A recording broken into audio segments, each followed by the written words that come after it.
warahmatullahi wabarakatuh. Perkenalkan, nama saya Anggi Menda Putri dengan NIM 12060127-188. Baiklah, kami dari kelompok 2 ingin mempresentasikan PPT kami yang berjudul tentang sholat. Assalamualaikum warahmatullahi wabarakatuh. Saya Raffi Putra, NIM 1206012710. Assalamualaikum warahmatullahi wabarakatuh. Nama saya Sarah Febrina Harmaini dengan NIM 120601126106. Saya akan menyampaikan materi yang pertama, yaitu pengertian sholat. Pengertian sholat secara bahasa berarti doa, lalu secara istilah terbagi dua, yaitu secara lahiriah dan secara hakiki. Sholat secara lahiriah berarti perkataan dan perbuatan yang diawali dengan takbir dan diakhiri dengan salam. Dan kita beribadah kepada Allah Subhanahu wa Ta'ala menurut ketentuan dari rukun maupun syarat. Lalu, pengertian sholat secara hakiki adalah berhadapan jiwa kepada Allah dengan mendatangkan rasa takut kepadanya serta menumbuhkan di dalam jiwa rasa kebesarannya dan kesempurnaan kekuasaannya. Keperluan kita kepada Allah yang kita sembah dengan perkataan dan perbuatan atau dengan kedua-duanya.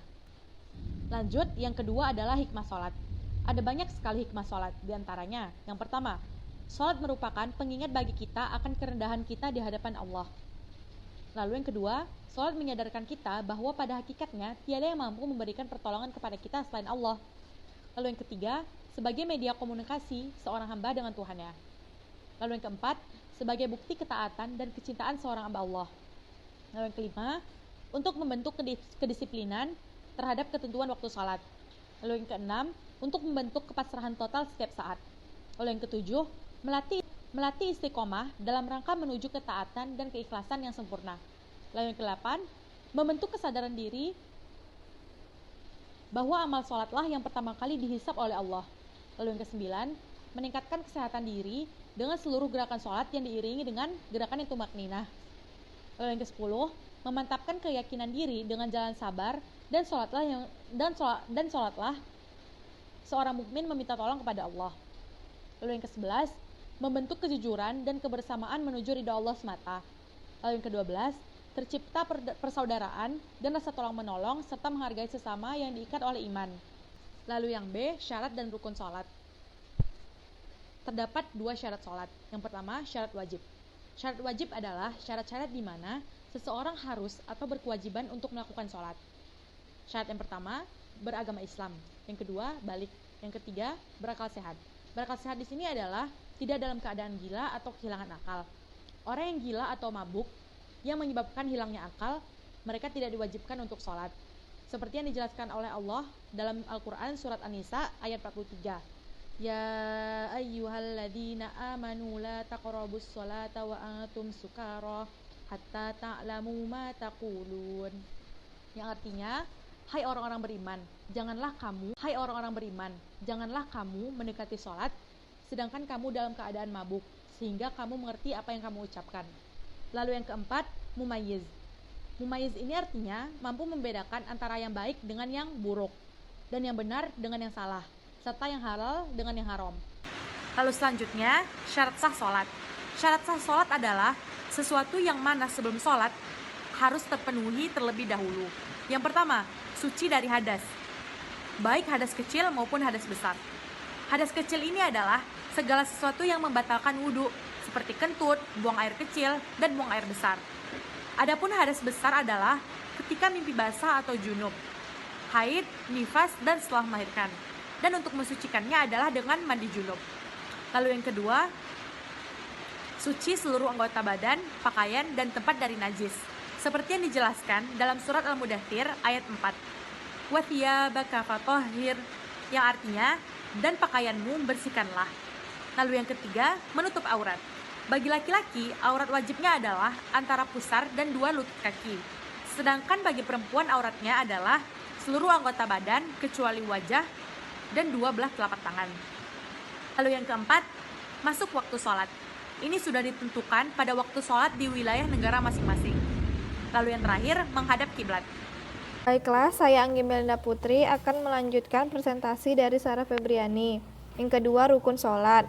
Sebagaimana disebutkan oleh Salim bin Sumair al-Hadrami, ada 17 rukun sholat sebagai berikut. Yang pertama niat, yang kedua membaca takbiratul ihram. Niat dibaca dalam hati bersamaan dengan takbiratul ihram. Yang ketiga, berdiri bagi yang mampu. Dalam sholat sunnah diperbolehkan duduk walaupun masih mampu untuk berdiri.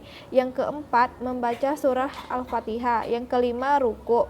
Yang keenam, tukmaninah, yaitu diam sebentar ketika ruku. Yang ketujuh, ittidal, yaitu berdiri setelah ruku. Yang kedelapan, tukmaninah, yaitu diam sebentar ketika ittidal. Yang kesembilan, sujud sebanyak 2 kali. Yang kesepuluh, tukmaninah, yaitu diam sebentar ketika sujud. Yang ke-11, duduk di antara 2 sujud. Yang ke-12, tukmaninah, yaitu diam sebentar ketika duduk di antara 2 sujud. Yang ke-12, membaca tasyahud akhir. Yang ke-13, duduk saat tasyahud. Yang ke-14, membaca sholawat kepada Nabi saat tasyahud. Yang ke-14, mengucapkan salam sembari menengok kiri dan kanan. Yang ke-15, tertib, yaitu berurutan sesuai urutan dari awal hingga akhir. Yang C, macam-macam sholat yang diisyariatkan ada 6. Yang pertama, sholat wajib ain 5 kali sehari semalam. Yang kedua, sholat Jumat wajib bagi laki-laki. Yang ketiga, sholat berjamaah sebagaimana dalam hadis Nabi, Bismillahirrahmanirrahim, sholaatul jamaati afdalu min sholaatil fadhi biseba'atin da isrina darajah. Yang keempat, sholat idain atau sholat idul fitri dan idul adha.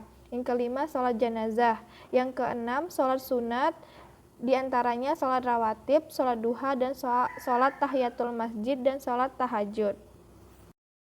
Saya akan menjelaskan tentang tata cara sholat. Yang pertama yaitu niat sholat. Yang kedua, berdiri tegak. Pandangan mata mengarah ke tempat sujud bagi yang mampu. Bagi yang tidak mampu atau memiliki kekurangan fisik atau penyakit tertentu yang tidak sanggup berdiri, maka bisa lakukan dengan duduk. Jika masih tidak mampu, bisa lakukan dengan cara berbaring. Yang ketiga, takbiratul ihram. Mengucapkan takbir Allahu Akbar ketika mengawali ibadah sholat.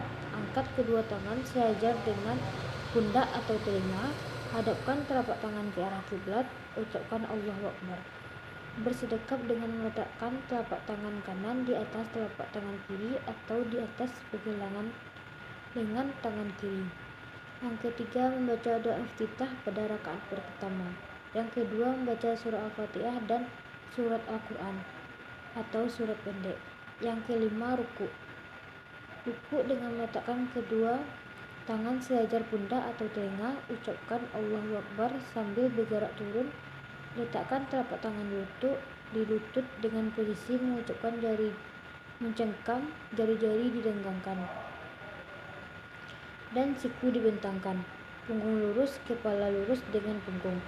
Dan lakukan dengan tumakninah, lalu membacakan doa ketika ruku. 7 yaitu iktidal. Dianjurkan untuk memperlama berdiri iktidal dan bersikap tenang sambil baca Sami Allahu liman hamidah. Yang ke-8, sujud. Turunkan badan menuju sujud sambil bertakbir Allahu Akbar dan letakkan tangan sebelum berlutut. Sujud dengan bertumpu pada 7 anggota badan, wajah, kening dan hidung, 2 telapak tangan, 2 lutut dan 2 ujung kaki. Posisi jari tangan dirapatkan mengarah kiblat, telapak tangan sejajar pundak atau sejajar telinga. Tangan dibentangkan ke samping, punggung posisi tangan dan kaki hampir menyiku. Tenang dan bacalah doa sujud. Yang ke-9, iftiras atau duduk di antara 2 sujud. Iftiras atau duduk di antara 2 sujud dilakukan setelah bangkit dari sujud pertama. Bangkit dari sujud sambil membaca takbir Allahu Akbar, kemudian membaca doa iftirah, punggung tegak, letakkan telapak tangan di atas paha atau lutut. Posisi jari agak renggang sambil membaca doa ketika duduk iftiras. Kemudian bergerak turun sambil bertakbir dan sujudlah sebagaimana cara yang pertama.